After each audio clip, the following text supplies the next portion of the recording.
चौरा गांव के खेतों में इन दिनों खुदाई का काम चल रहा था।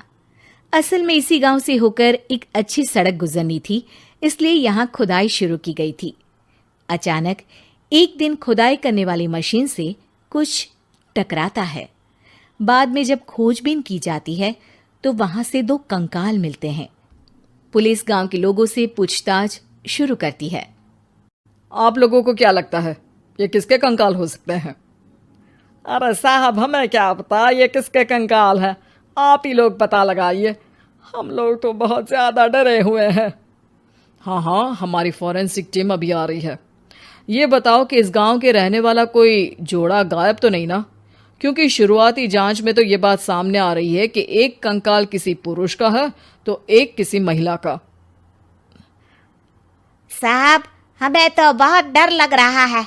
ऐसे कंकाल मिलने का मतलब गांव के आसपास ही किसी की हत्या हुई है या फिर किसी को जलाकर मार डाला गया है। हाँ साहब, हम अपने परिवार को लेकर बहुत ही ज्यादा परेशान हैं। देखिए, आप लोगों की परेशानी हम समझ सकते हैं, लेकिन आप लोगों को पुलिस का सहयोग करना होगा, क्योंकि आपके सहयोग के बगैर हम ये पता नहीं लगा सकते हैं कि आखिर ये किसके कंकाल है और इनकी हत्या किसने की। ठीक है साहब, गांव के लोग आपका पूरा सहयोग करेंगे। हाँ साहब, पूरा सहयोग करेंगे। तो फिर ठीक है, हम अपनी जांच शुरू कर देते हैं। कुछ दिन बाद जांच रिपोर्ट आ जाती है। पता चलता है कि ये कंकाल करीब 20 साल पुराने हैं, यानी 20 साल पहले किसी जोड़े की हत्या कर शव को यहाँ पर दबा दिया गया था। इंस्पेक्टर राघव, ये बताओ कि 20 साल पहले की मर्डर मिस्ट्री क्या अब सुलझ सकती है? हाँ सर, क्यों नहीं। लेकिन अब सबूत और गवाह काफी मिट गए होंगे। मुश्किल तो होगी, लेकिन शायद किसी परिवार को इंसाफ मिल सके। इंस्पेक्टर राघव, आप बिल्कुल सही कह रहे हैं। किसी परिवार को तो इंसाफ मिलेगा ही और किसी को उसके किए की सजा भी मिलेगी। जी सर, मैंने तो जांच शुरू भी कर दी है। 20 साल पहले इस गांव के 2 जोड़े अचानक कहीं गायब हो गए थे। मैंने दोनों ही परिवारों के बाकी के सदस्यों से बातचीत शुरू की तो उन्होंने बताया कि उनके बच्चे शहर गए थे, लेकिन आज तक वापस नहीं लौटे हैं। लेकिन ये दोनों शव किस परिवार के सदस्यों के हैं, ये कैसे पता चल सकेगा? सर, मैंने डीएनए टेस्ट करवा लिया है। आज शाम तक इसकी रिपोर्ट भी आ जाएगी। अच्छा, ठीक है।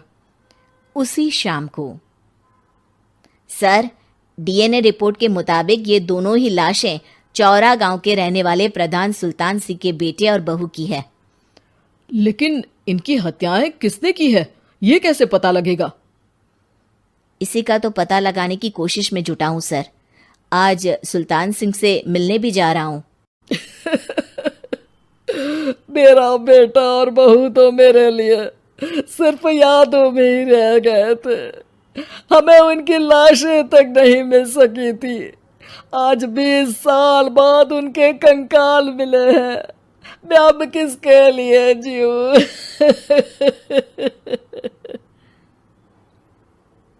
लेकिन सर, क्या आपकी किसी से कोई दुश्मनी थी?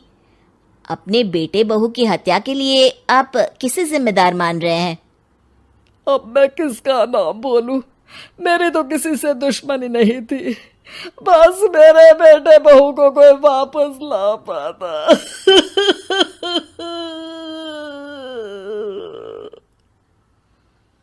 इसके बाद सुल्तान सिंह फूट फूट कर रोना शुरू कर देते हैं। सर, अब आप इनका अंतिम संस्कार करवा सकते हैं। कम से कम इनका शरीर ना सही, इनका कंकाल तो आपको मिला है।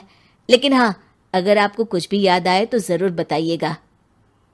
मेरी तो बेटा अब उम्र हो गई है, लेकिन मेरे बेटे और बहू के हत्यारों का जरूर पता लगाइएगा, क्योंकि जब तक हत्यारे पकड़े नहीं जाएंगे मेरा मन नहीं मानेगा। सर, हमारी पूरी कोशिश रहेगी हत्यारे को पकड़ने की। लेकिन एक बात बताइए, उस वक्त आपको किस पर शक गया था? उस वक्त मेरे एक ड्राइवर को पकड़ा गया था, लेकिन सबूतों के अभाव में उसे छोड़ दिया गया था। अच्छा, और ड्राइवर पर कैसे शक हुआ था? क्योंकि उस दिन ड्राइवर छुट्टी पर था। उस समय लेकिन लाश क्यों नहीं मिल सकी थी?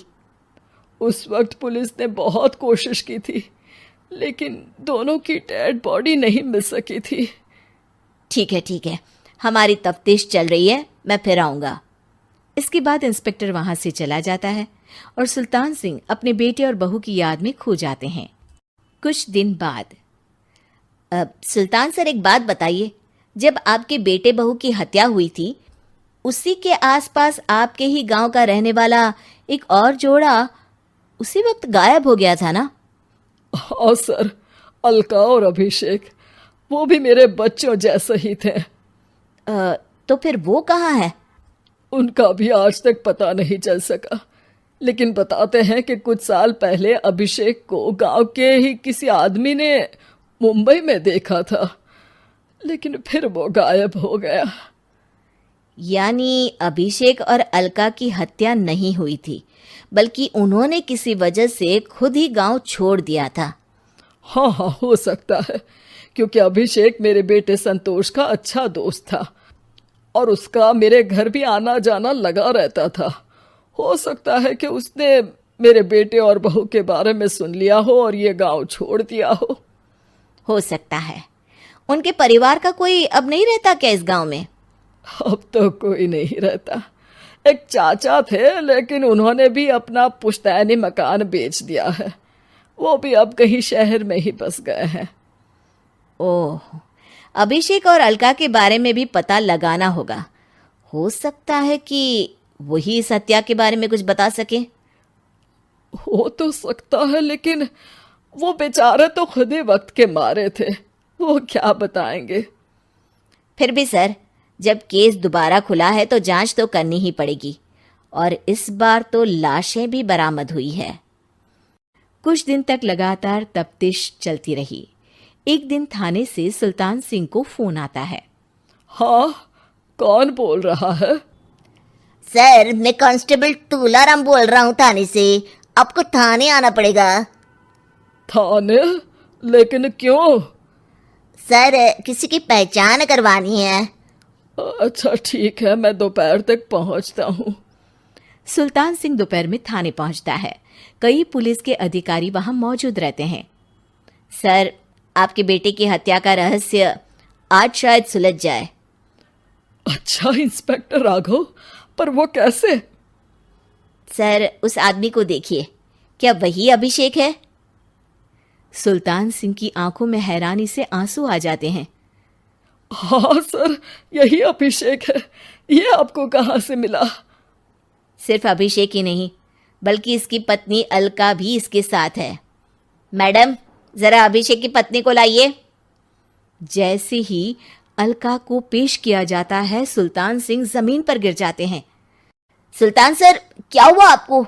आप अलका को देखकर गिर क्यों गए? सुल्तान सिंह सर पकड़कर बैठ जाते हैं। ये अलका नहीं, बल्कि ये तो मेरी बहू रितु है। पूरा थाना एक दूसरे का मुंह देखने लगता है। क्या? इसके बाद हर किसी को दो कंकाल और हत्या का रहस्य समझ में आ गया। अभिषेक और रितु ने मिलकर संतोष और अलका की हत्या की थी और लाश को जमीन के नीचे दबा दिया था। आज 20 साल बाद इस हत्या का रहस्य खुल सका था कि अवैध प्रेम संबंध में 2 मासूमों की जान गई थी।